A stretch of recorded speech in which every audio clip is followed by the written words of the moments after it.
kam kënaqësinë që ta ftoj pikërisht profesorin e gjuhës shqipe Emra Bilalli këtu në studio. Emra, mund të vish? Përshëndetje. Përshëndetje, mirë se erdhe. Mirë se gjeta, faleminderit shumë. Mirë se erdhe njerë, faleminderit shumë që ndave kohë, se e di që besoj sigurisht edhe me profesionin tëndë dhe me punën tënde, po gjithashtu edhe angazhime me siguri ke duke qenë se përgatitesh edhe me festat, apo me nxënësit. Patjetër, Ilmije, faleminderit shumë për ftesën, është kënaqësi madhore që të ndodhem në emisionin tuaj, në emisionin Eri Prizma, emision të cilin e drejtoni ju, së bashku me kolegët e tuaj, dhe padyshim edhe ju përgëzoj edhe për emisionin dhe gjithë stafin realizues, do me thonë, të këtij emisioni. Është kënaqësi nder dhe privilegj gjithmonë pra të jem këtu kësaj radhe në cilësinë e mysafirit e jo në të gazetarit. Faleminderit shumë, edhe për mua shumë kënaqësi. Si ndihesh njërë të pyes, si ndihesh në këto ambiente tashmë je rikthyer sigurisht në rolin e mysafirit, megjithatë besoj që ke nostalgji gjithmonë për këto ambiente apo? Absolutisht, pra që nga hyrja përjetova një nostalgji duke vlerësuar që kam kaluar një periudhë shumë të mirë, pra qoftë nga aspekti profesional, qoftë nga aspekti kolegial. Gjithashtu kam realizuar pra disa emisione në të cilat vlerësoj që kanë qenë emisione shumë të mira dhe të dobishme edhe për publikun, por edhe ajo ka ngelur edhe në arkivit tim shpirtëror edhe në kujdesën time si një veprimtari mediatike, gjë për të cilën jam plotësuar, do të thonja edhe në idenë time, të cilën e kisha gjatë gjithë kohës, por një mikpritje shumë e madhe e shtëpisë tuaj, pra mediatike, Alsat.m, dhe me padyshim nuk dua të anashkaloj këtu stafin që gjithmonë më kanë bërë një mikpritje shumë të madhe duke filluar nga ju, edhe nga gjithë kolegët, edhe nga gjithë punonjësit që janë këtu, edhe përshëndes të gjithë punëtorët, të cilët pavarësisht qoftë drejtuesi, qoftë ata që janë parë dhe pas kamerave, edhe gjithë stafin realizues të emisioneve që në vazhdimsi japin kontributin e tyre dhe me një pasion dhe me një dëshirë shumë të madhe mundohen që të gjitha detajet të mos i kalojnë. Sigurisht. Unë e përmenda dhe në fillim që ti kontributin tënd përveç se si profesor i gjuhës shqipe, sigurisht në arsim që jep, kontributin e ke dhënë edhe për art, për kulturë edhe për arsim, edhe në punën tënde si gazetar. Dhe besoj shumë shikues në fakt do të jenë të kënaqur që do të shohin sot pikërisht këtu. Besoj që do të kemi më shpesh edhe për dalje të tjera televizive, pse jo vetëm për ditën e sotme në fakt që e kemi caktuar temën për ditën e alfabetit, që do të jetë nesër, një festë shumë e dashur për shqiptarët. Megjithatë, ne shpesh kemi koncept ndryshe edhe në emisionin Prizma, ku flasim edhe për gjëra të tjera, kështu që shpresoj shumë që të kemi edhe në një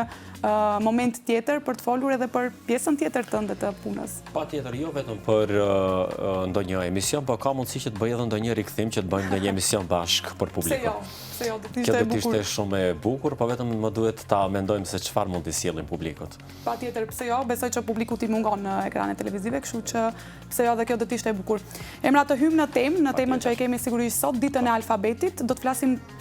më pas pak edhe për çmimin që ti e ke marrë për poezinë, megjithatë të flasim pak për ditën e alfabetit. Më thuaj pak çfarë përfaqëson për ty, por gjithashtu edhe për gjithë shqiptarët në fakt kjo festë, sa e rëndësishme është kjo festë për identitetin ton kombëtar. Fillimisht, Ilmije më lejo që do me thonë të gjithë shqiptarëve, kudo që ndodhen në Maqedoni, në Kosovë, në Shqipëri, në Maltëzi dhe në diasporë, dhe gjithë shqiptarëve kudo që janë t'ju uroj këtë festë madhore të shqiptarëve 22 nëntorin ditën e alfabetit të gjuhës shqipe. Dita e alfabetit jo vetëm për mua, po besoj për secilin shqipfolës, për secilin shqiptar ka një peshë dhe një rëndësi shumë të madhe, duke vlerësuar që kjo ditë nuk është vetëm një ditë simbolike ashtu siç e njohim ne, po për shqiptarët ka një rëndësi të madhe, historike, arsimore dhe kulturore. Duke vlerësuar në aspektin historik, e dim që historia shqiptare ka qenë me shumë sfida, ka qenë shumë e ngarkuar sa i përket përpjekjeve si komb, që nga Skënderbeu e deri më tani, por duke ardhur në një përfundim me alfabetin e gjuhës shqipe, me përpilimin e alfabetit të gjuhës shqipe, shqiptarët kanë arritur, do të thonja, një nga arritjet më të mëdha që ka qenë për popullin shqiptar është unifikimi I alfabetit të gjuhës shqipe. Punimet kanë filluar pra prej me 14 nëntor deri me 22 nëntor kur u bë edhe shpallja e alfabetit të gjuhës shqipe. Dhe jo vetëm këtu vlerësoj që ka një peshë, një rëndësi teje të madhe për identitetin ton kombëtar shqiptar që përcakton shumë vlera duke filluar nga ato arsimore sepse dita e alfabetit është edhe një themel I cili pra ka ndërtuar edhe idenë ton kombëtare, ka hedhur dritë mbi arsimin dhe mbi kulturën shqiptare. Me padyshim vlerësojmë që është një alfabet shumë I pasur sa I përket fonemave të gjuhës shqipe, pavarësisht që ai është krijuar me një sistem latin, por me nevojat fonetiko-fonologjike të gjuhës shqipe, që besoj që këtu duhet përmendur edhe digramet ose palatalet në gjuhën shqipe, që asnjë gjuhë tjetër ndoshta në botë nuk I ka, por shqipja e plotson këtë kusht, këtë kriter, dhe ato ndoshta janë edhe një pasuri shumë e madhe, jo vetëm për alfabetin e gjuhës shqipe, jo vetëm për shkronjat, për germat, por edhe në shkrimin, në leximin, në fjalëformimin, na jep mundësi që ne të krijojmë ndoshta fjalë më të shumta dhe kjo padyshim që është një pasuri kombëtare. Shumë e vërtet në fakt. Unë dua të flasim pak edhe për sigurisht rëndësinë ti veç ma e the e përmlodhe në disa fjali në fakt edhe rëndësinë e kësaj feste, por dua të flasim shumë edhe për pjesën që mbase shpesh edhe neglizhojmë me lëmanash, për atë për mënyrën se si e përdorim ne sot gjuhën shqipe, si përdorim shkronjat tona, si e sheh ti, sidomos tek të rinjt, si e sheh përdorimin e gjuhës shqipe sot? Ilmi e vlerësoj që ne po jetojmë në një kohë bashkëkohore, ndoshta kur janë thyer disa rregulla, janë thyer disa kritere dhe natyrisht që edhe botkuptimi, qasja dhe mënyra e idesë së përdorimit të gjuhës ka ndryshuar. Duke vlerësu gjithashtu që vi nga fusha e arsimit dhe ne ndeshemi ose përballemi çdo ditë me problematika të ndryshme, qoftë në aspektin e të folurit, qoftë dhe në atë aspektin e të shkruarit. Fatkeqësisht them që gjuha shqipe çdo ditë e më shumë po bastardohet nga fjalë të ndryshme që përdoren pra vend e pa vend. Megjithatë, kemi edhe neologjizma ose fjalë të huaja, të cilat nuk duhet ta kenë vendin në të folurit e gjuhës shqipe, por edhe në të shkruarit. Është gjithashtu anglizmat kanë ndikuar shumë, pra ndikimi I gjuhës angleze e ka rënduar, si them, këtë pjesë në aspektin e komunikologjisë, në aspektin e për të krijuar ndoshta edhe mendimin për të gjetur fjalët burimore shqipe. Në pasjen ose të them në fjalorin e gjuhës shqipe ekzistojnë fjalë shumë të bukura, ekzistojnë shumë fjalë të mira burimore të cilat I kanë përdorur edhe rilindasit kombëtar shqiptar në për veprat e tyre. Mirë po, mendoj që është edhe mungesë e interesit të nxënësve duke filluar nga shkolla fillore, ajo e mesme edhe në për universitete. Përballemi që në përditshmëri e vërejmë edhe tek qasja dhe mënyra se si drejtohen ata, nuk shohim një gjuhë të pastër, nuk shohim një gjuhë e cila mund t'i ketë elementet të cilët I përkasin pra gramatikës së shqipës ose më mirë të them gjuhën letrare standarde shqipe, gjë të cilën sikur e kanë lënë në fond dhe përdorin fjalë të ndikimeve të gjuhëve të tjera që fatkeqësisht biles edhe ideja e alfabetit të gjuhës shqipe ka ardhur pra për të bashkuar një alfabet, për të bashkuar shqiptarët dhe për të krijuar një alfabet shqip në të cilin shqiptarët do ta përdorin brez pas brezi. Mendoj që të rinjt e kanë mundësinë, e kanë edhe qasjen më të lehtë sot për të mësuar ndoshta jo vetëm fjalët shqipe, por për të gjetur edhe aspekte dhe mënyra të komunikimit në mënyrë të drejtë dhe të duhur ashtu siç e kërkon edhe gjuha shqipe. Megjithatë nuk ka interesim. Si e sheh edhe këtë pjesën që fëmijët tash më herët në fillim në fakt e mësojnë gjuhën angleze ta flasin, më pas gjuhën shqipe, sepse tash kemi fëmijë që kur shkojnë në klasë të parë nuk din ta flasë gjuhën shqipe. Flet anglisht, flet shumë rrjedhshëm anglisht, por që me gjuhën shqipe kanë probleme. Kjo është një defekt, do thoja që nga roli i prindërimit, pra prindërit sepse ata vinë paraprakisht prej shtëpisë dhe prej moshës 1 deri në moshën 6 ose 7 vjeçare prej kur edhe fillojnë si parashkollor, mendoj që prindërit e kanë një përgjegjësi shumë të madhe dhe duhet të jenë të përgatitur jo vetëm në aspektin gjuhësor, por në të gjitha aspektet, në aspektin e edukimit, në aspektin social, në aspektin kulturor. Duhet që fëmijët t'i ushtrojnë edhe të kenë një ndikim shumë të madh kombëtar, para së gjithash në ata gjuhësor, duke i bler vepra, duke i bler lektyra të ndryshme dhe mendoj që njohja e parë ose njoftimi i parë me fëmijët që të t'i bëhet i njohin me gjuhën shqipe, me rëndësinë e gjuhës shqipe, me shkronjat, me leximin, sepse shpesh herë vlerësoj që në vend të ndonjë dhurateje që mund t'i blehet fëmijëve pavarësisht nga lodra që mund t'i blejmë, është mirë që t'i krijohet edhe një kënd i librave që në mbrëmje ose në një pjesë të ditës kurdo që ata gjejnë një kohë, një hapësirë, prindrit duhet të ulen dhe t'i lexojnë. Sepse duke dëgjuar në atë formë ata do të i përvetsojnë fjalët e gjuhës shqipe dhe do të krijojnë një kulturë të folurit dhe për të ushtruar ndoshta edhe në kulturën e shkrimit. Mendoj që kjo është një porosi shumë e madhe për prindërit që t'i blejnë vepra sa më tepër, t'u lexojnë dhe në këtë formë ata do të përfitojnë kulturën gjuhësore, por do të përfitojnë padyshim edhe fjalor në mënyrë që pasurojnë fjalorin e tyre, shtohen fjalë në fondin e tyre dhe në këtë mënyrë ata do të jenë të rregull sa i përket përdorimit të shqipës. Sigurisht edhe dituri pastaj për pjesët informacione që do të marrin nga ato libra që do të lexojnë. Mendon që ndonjëherë dëgjoj të paktën ose edhe kam parë, ju duket sikur më të modernizuar njerëzit nëse e flasin gjuhën me përzierje të anglishtës, të italishtës që e dëgjojmë shpesh edhe atë. Si ta heqim këtë, që ne duhet si shqiptar të jemi të modernizuar edhe jo duke i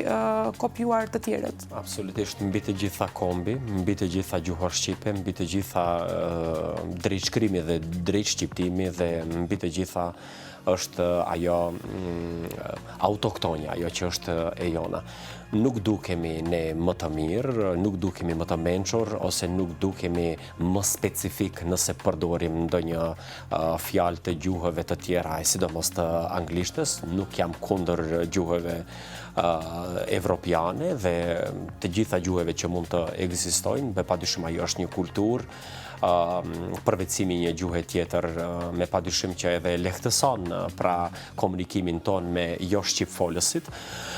por në radhë të parë ne duhet në fokus duhet të vendosim gjuhën shqipe. Duhet të kuptojmë rëndësinë e saj, duhet të kuptojmë pra sakrificën e të gjithë shkrimtarëve, të gjithë poetëve, të gjithë rilindasve shqiptar që me shumë përpjekje përmes të gjitha veprimtarive të tyre të cilët i kanë zhvilluar pra për letërsinë kombëtare. Por këtu duhet të ceki një detaj sepse të gjithë rilindasit kombëtar shqiptar ata kanë jetuar në vende të ndryshme të botës, duke e bartur gjuhën shqipe, duke e promovuar atë pra në trajta të ndryshme letrare dhe jo vetëm nëse marrim shkrimtarin Faik Konica i cili ka jetuar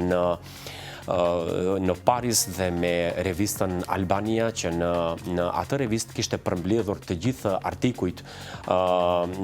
me shkrimet shqipe në mënyrë që gjuha shqipe pra të jetë promovuar gjithandej. Dua të përmendi gjithashtu edhe Fanolin që kishte jetuar në Shtetet e Bashkuara të Amerikës, në Boston, ku me veprimtarinë e tij i kishte treguar të gjithë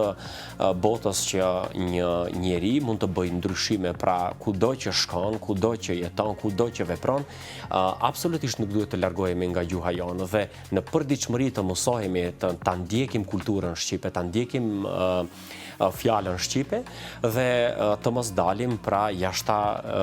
kornizave dhe të mos dalim jashta asaj që është e jona, sepse ku ka më mirë se shqip. Sigurisht, e kemi gjuhë të bukur, e shkronjat sigurisht e kemi edhe më të bukura. Absolutisht. Më thuaj pak edhe si ndikojnë edhe rrjetet sociale për mënyrën se si e përdorim sot gjuhën shqipe, sepse edhe në rrjetet sociale, duke qenë se i përdorim shumë telefonat, shpesh shohim që një rast që mua të paktën shumë më pengon, qën e vendojmë CH. Do të thonë shoh njerëz shqiptar që qën ton të bukur e bojnë me CH dhe ka raste të tilla shumë, raste të shumta në fakt që i bëjnë këto gabime. Absolutisht, unë mendoj që rrjetet sociale bilese dhe e kanë degraduar dhe e kanë përshkallëzuar në tema se gjuhën shqipe, përdorimin e saj, sa i përket aspektit të shkrimit, sepse ne në përditshmëri jemi dëshmitar duke përdorur edhe vetë që nuk mbajnë peshë, nuk mbajnë përgjegjësi pra për publikimin e teksteve të cilat nuk përmbajnë rregulla drejtshkrimore, nuk përdoret pika, presja, apostrofi, nuk shënohen pra emrat e përveçëm me shkronja të mëdha, emrat e shteteve, emrat e kryeqyteteve, emrat e planeteve, ose emrat të themi të ngjarjeve kulturore dhe historike, emrat e librave, emrat e gazetave nuk shkruhen shpeshherë hasim edhe në këto detaje. Rrjetet sociale gjithashtu ne edhe të mëdhenjt, jo vetëm nxënësit kur na shkruajnë, ne kuptojmë një kulturë shkrimi, kuptojmë një qasje, kuptojmë që nuk i ka përdorur as shenjat e piksimit dhe mundohen që në mënyrë sa më të shkurtë të bëjnë atë ekonomizimin e gjuhës, me idenë se të mos harxohen ndoshta në aspektin e kohës se kanë fjalën, edhe kjo me padyshim që të të rinjët e ka sjellë edhe një konfuzitet, të them në këtë formë, sepse ndikimi, po i kthejmë edhe një herë, pra ndikimi i gjuhës angleze sikur ata i ka rrëmbyer dhe në këtë formë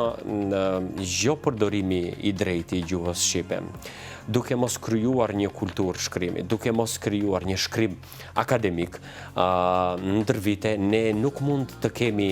pra një pasqyrë të qartë për veten edhe për kombin. Gjithmonë duhet kushtohet rëndësi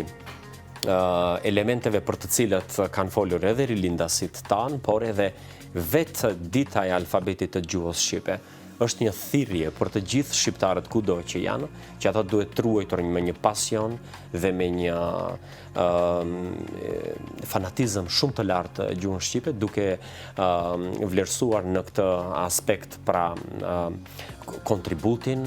që kanë dhënë rilindasit shqiptar në formimin e saj, jo vetëm në aspektin e shkrimit, por në aspektin e kulturës shqiptare dhe në krijimin e vlerave të larta. Sigurisht. Më thuaj pak se duke qenë se edhe ti je në arsim, sigurisht e përmendëm edhe pjesën e familjes, teksa fëmijët formsohen edhe për ta mësuar edhe gjuhën. Po më trego pak sa rol kanë në fakt edhe shkollat pikërisht për ruajtjen e gjuhës dhe si jemi ne në këtë aspekt, sepse shpesh shohim edhe libra të cilët edhe vetë në libra të cilët i mësojnë nxënësit, i lexojnë nxënësit, ka gabime drejtshkrimore, ka gabime mbase të shumta. Padyshim, ndoshta edhe në tekstet shkollore kemi hasur gabime, ato që i përmenda paraprakisht, do me thonë se aty ku duhet të jetë me shkronjë të madhe kanë shkruar me shkronjë të vogël. Ndoshta edhe trajtat e shkurtra të përemrit vetor që shpesh herë harrojnë t'i vendosin apostrofi, duke vlerësuar që apostrofi tregon një zanore të rënë dhe zakonisht gabimet më të mëdha që bëhen në këtë formë, nuk përdoret pika, nuk përdoret presja, nuk përdoret apostrofi, thojzat, klapat. Dhe pa kjo është gjuha. Këtu është ajo esenca, pra është edhe në vitin 1972, kur është mbajtur Kongresi i drejtshkrimit, janë përcaktuar rregullat për gjuhën shqipe dhe në bazë të këtyre rregullave duhet të krijohet. Mendoj që është një mungesë shumë e madhe, ndoshta është edhe një pjesë e fajit edhe tek mësimdhënësit, të cilët me ose pa dashje i bëjnë lëshime duke mos i kontrolluar hartimet në mënyrë të duhur, duke mos i kontrolluar fletorët e detyrë klase dhe detyrë shtëpie, duke mos i krijuar një dosje nxënësve të gjitha materialet të cilat ata kryen një veprimtari shkollore, duhet të kontrollohen në të gjitha aspektet, edhe në të drejtshkrimit, edhe në të bukurshkrimit. Nuk po flasim për bukurshkrimin që ka eskaluar situata, shpesh herë kemi edhe raste me disgrafi ku bukurshkrimi është në një deformitet shumë të madh dhe për këtë arsye ndoshta ata fëmijë nuk ushtrojnë, qofshin në shtëpi që prindërit ndoshta shpesh herë dhe bëjnë lëshime pas dëshirave të tyre, pas qefeve të tyre dhe nuk ulen një orë që të ushtrojnë pra në mënyrën e shkrimit ose të japin një ide pak më ndryshe dhe të ndihmojnë edhe në atë aspekt. Sa i përket shkollës, sa i përket mësimdhënësve, mendoj që duhet të shtojnë orët në këtë drejtim, sidomos në shkrimin e Shqipës dhe në përdorimin e saj, në drejt shkrimin dhe në drejt shqiptimin e fjalëve të Shqipës, sepse kështu ne mund të shkojmë në shuarjen e kulturës shkrimit. Shumë e vërtet në fakt. Ti e përmend edhe pak më herët që kjo fest nuk është vetëm për ta festuar, një përvjetor vetëm për ta festuar, por është edhe një thirrje që ne duhet ta ruajmë gjuhën. Duke qenë se je në kontakt gjatë gjithë kohës me fëmijët, me të rinj, sidomos, sa e ndjejnë apo sa e kuptojnë edhe peshën e kësaj feste, e kësaj dite në fakt, apo e shohin vetëm si një fest kombëtare? Ndoshta bashkë si një fest vetëm kombëtare, jo, por duhet t'i kushtoj një rëndësi, jo vetëm të shkruajnë fjalë të bukura në përhartime, se kështu, por duhet t'ia dinë peshën dhe rëndësin duke e jetuar, duke i njohur datat e rëndësishme të cilat kanë hedhur dritë mbi historinë shqiptare, e veçanërisht kur bëhet fjalë për alfabetin e gjuhës shqipe, duhet lexuar dhe kuptuar në hollësi, në finesa, pra përpjekje të cilat i ka pasur populli shqiptar. Mendoj që sa i përket kësaj pyetje, vetë të rinjët duhet lexuar edhe veprimtari të ndryshme të cilat i kanë shkruar shkrimtarët shqiptar. Lindasit kanë shumë vepra të bukura me të cilët ata mund të kuptojnë peshën edhe rëndësinë e kësaj feste. Aktet patriotike, sa i përket pra ruajtjes së gjuhës shqipe, sa i përket kulturës së shkrimit, sa i përket aktit madhor të kësaj dite, duhet të njihen me figurat e mëdha të kombit, me patriotët e saj, të lexuar edhe aspektin historik, aspektin kulturor të gjuhës shqipe, dhe në këtë formë, në këtë aspekt mendoj që ata do të vinë edhe në përvetësimin e njohurive dhe do të krijojnë një vetëdije shumë të lartë për kombin. Sigurisht. Emra, duke qenë se minutazhin e kemi të limituar, unë nuk dua të të ikësh para se ta përmendim në fakt edhe një çmim që ti së fundmi ke marrë, që je në fakt fituesi i çmimit inkurajues në kategorinë e parë në konkursin mbar kombëtar për poezi dhe prozë. Do të na thuash pak më tepër për këtë çmim? Po, Ilmie, domethënë këtë vit u dekorova me çmimin mbar kombëtar për poezi, i cili u realizua në Durrës, Republika e Shqipërisë, në konkursin për poezi dhe prozë, por unë kisha konkuruar